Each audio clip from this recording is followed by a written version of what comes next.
Եթե դուք падգամավորի կարգավիճակով եք, կարող եք դատողություններ հնչեցնել, օրինակ սովորական ժամանակ ելույթ ունենալիս, բայց հիմա քանի որ Մրցակցության պաշտպանության հանձնաժողովի նախագահի անդամի տեխնացուի պաշտոնում եք, հիմա որոշ գնահատականներից փորձում եք զերծ մնալ ու նաև ասացիք, որ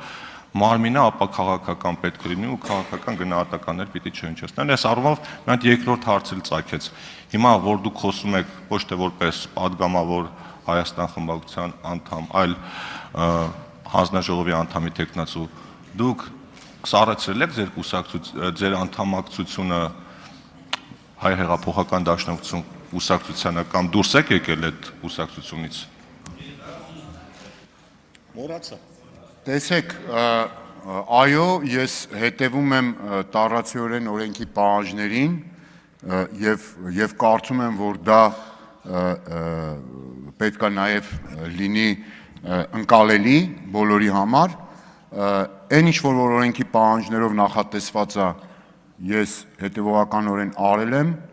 եւ ընտրվելու պարագայում էլ այն մյուս պահանջները, որ կա ինքնավար մարմնի անդամի համար նախատեսված, բնականաբար այդ պահանջներին եւս հետևելու եմ եւ կատարելու եմ, պարոն Թունյան։ Հավանիչ տեսանյութը եւ բաժանորդագրվիչ նորությունները բաց չթողնելու համար։